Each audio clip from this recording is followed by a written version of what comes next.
Did you know that if you don't write your check in a proper way in Dubai, your check might get bounced, or even worse, it might be misused by people, which will end up stealing money from your account?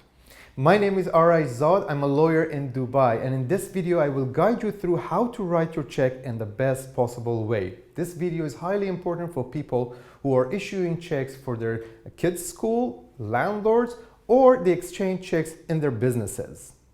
So as you can see, I already printed a check here for you. I'm going to give you a quick tour about how a check is structured, and then I'm going to fill it up for you in a correct way. So let's switch to the next camera and I'm going to show you from close. Let's start with the basic things. Name of the bank normally comes on the top left corner of the check next to the logo of the bank. Right down there you will have the branch name. Here you will have the check date. So you might put today's date, then that will be a current dated check, or you can put any date in the future, which makes it a PDC or post-dated check. Right down there you will have the name of the beneficiary. Here is the part that you need to write the name of the beneficiary. Beneficiary is the person or a company who will benefit from this check, who can cash this check in their favor.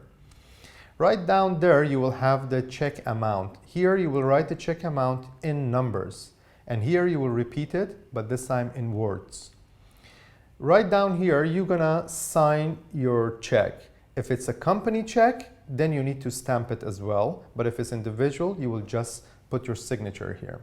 Here you will have the name of the account holder or the issuer of the check. It could be individual again, or it could be a company. Down here you will have the account number where this check will be cleared from. So if you want to know what is the account number of the person or a company who issued this check, you will find it here. And here you will have the check number. You will always have the check number in this part, lower part of the check. In some cases, you will see that number repeated at the top right corner also. So I got this marker. I'm going to fill up the check right now, and I'm going to show you how to do it correctly. So let's move to the close-up camera. I normally start with writing the beneficiary name. So let's say John Adams. Make sure that you write the right spelling. If you misspell the name, the check will be returned and it will be bounced. Then I move on to check's date. Say for example,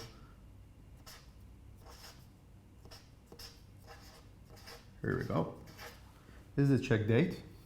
What is very important is when you are entering the check amount, make sure that you don't keep any spaces between here, AED, and your first number. If you leave a space, someone can just take the check and add another number here and then make it a higher number. That's the way that they can misuse your check and steal money from you. So make sure that the first number starts right from here. So in this check, we're gonna write 1,000 dirhams. Separate the 3 digits like this, and then make sure that at the end, you close the section. So no one can add anything at the end or at the beginning. Same thing, you're gonna repeat it here, but this time in words. And make sure that you don't keep any spaces here as well. So here it will be 1,000. And when you do this, I have seen so many checks that they just leave it like this. It's easily, I can just take this check and add 555. And then tweak this part or make it 6s. See, I can easily turn these zeros to 6s and then write here 666. So in order to avoid this, make sure that you draw a full line here and draw a full line here. Don't worry, this will not cause any issues. You have to do this. You have to close the empty section. Like this, your check is secured now. No one can misuse the gaps in between. And then here, you will just put your signature. So here we go. Let's assume that this is my signature.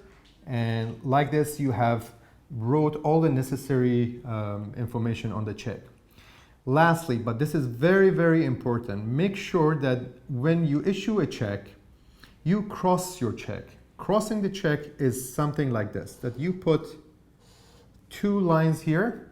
This is called crossing a check. When you do this, John Adams has to take this check and only deposit it in his account. If he doesn't deposit in his account, this check cannot be cashed over the counter.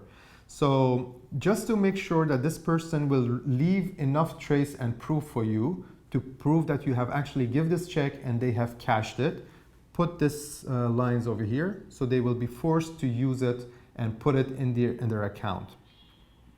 The only time that you should not do this is a time that John Adams or whoever doesn't have a UAE account and he cannot put it in his account. In that case, don't cross it, just put his name and he can go to the bank and cash this check. I hope you found this video useful. If you write your checks like this, you will almost eliminate any chances of your checks being bounced by the bank or being misused by others. If you still have any more inquiries, feel free to send me an email to arash@zodlaw.com or send me a direct message on my social media platforms. I would really appreciate if you share this video with all your friends. Thank you so much, and I'm going to see you next time.